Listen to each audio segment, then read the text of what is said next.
Good morning. Today is Monday, April 10th, and the markets have opened a little bit lower here this morning after a long weekend. Markets were closed on Friday. I hope you had a wonderful Easter weekend. A lot to look at last week in the shortened week that we had. So I'm going to roll the intro and then we'll dive into the markets and what happened last week. Life is too short to worry about what the next headline could do to your life savings. Hi, my name is Eric Hagan, and I keep my thumb on the pulse of the economy and the markets so my clients can focus on the things that are actually important to them. Thank you for joining me the next few minutes on today's weekly economic video update.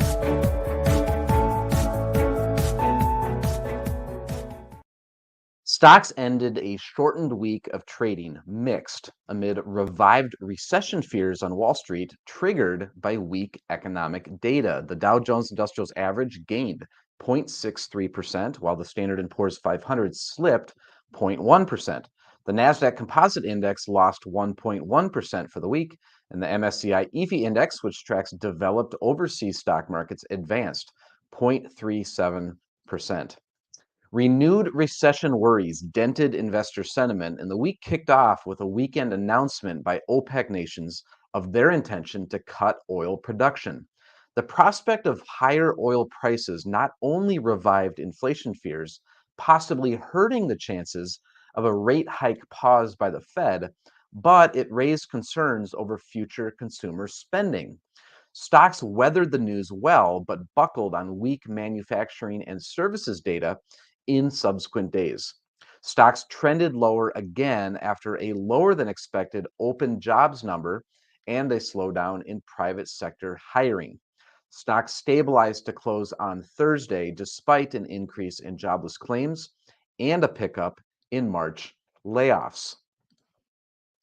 A string of labor reports last week reflected signs of a cooling labor market, beginning with an unexpectedly significant decline in the number of open jobs, falling below 10 million for the first time in nearly 2 years.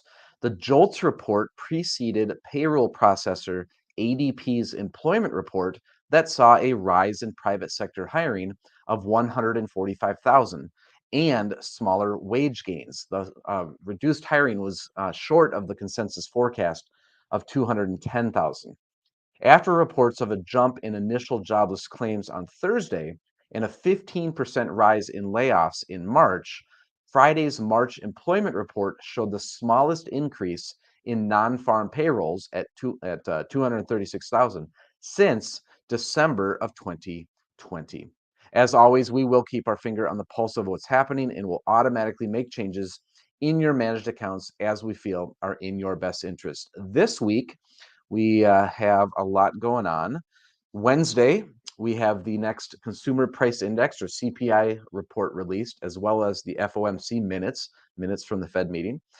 Thursday, we have jobless claims and PPI, or the Producer Price Index.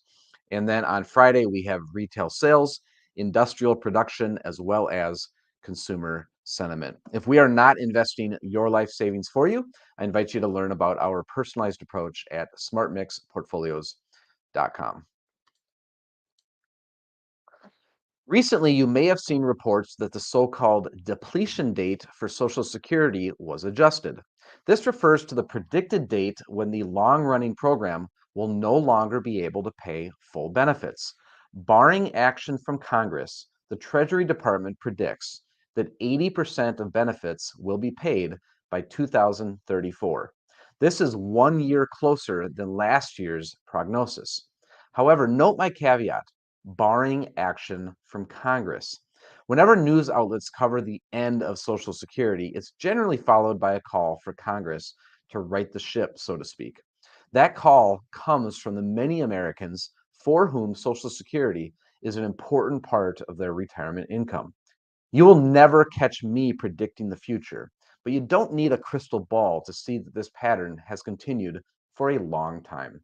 To paraphrase Mark Twain's famous quote, reports of Social Security's demise have, once again, been greatly exaggerated. That being said, your financial strategy should consider many situations, even the very unlikely ones. Rest assured, if I feel that a major change in public policy is coming, one that will affect your retirement income, you'll likely hear it from me before you read it in the paper. If you are nearing retirement and have not yet taken your Social Security, then I invite you to join me at our next Capital Classroom education series. This presentation is a comprehensive look at everything Social Security. We answer questions like, will Social Security be there for me? How can I maximize my benefits? 5 factors to consider when applying, and innovative strategies for getting the most out of your retirement income. And we talk about a whole lot more too. For all the details on this event and to RSVP, visit www.capitalclassroom.com.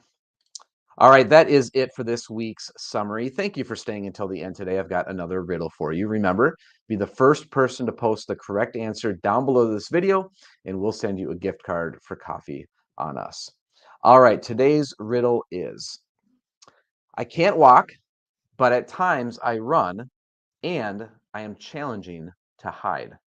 I am always with you. What am I? Again, be the first person to put the correct answer down below this video, and we'll send you a gift card for coffee on us.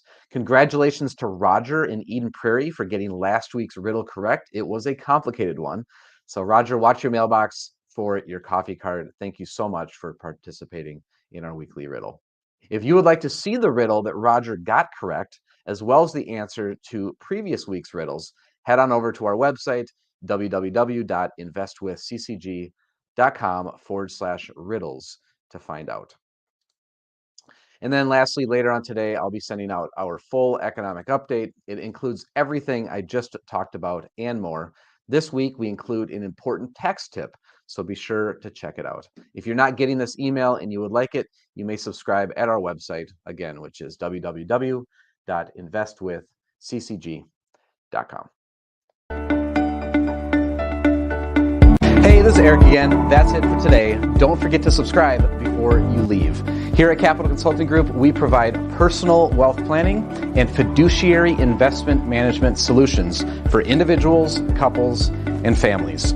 To learn how to see your entire financial situation, both today as well as every year into the future, go to clearfinancialfuture.com and watch the short 2-minute video. To learn how we give our clients' life savings the attention it deserves and to see how we're doing, visit smartmixportfolios.com. And lastly, if you'd like help investing your 401k at work, visit me over at 401kinvestmentpros.com. Thank you again for your time today. I'll look for you next week.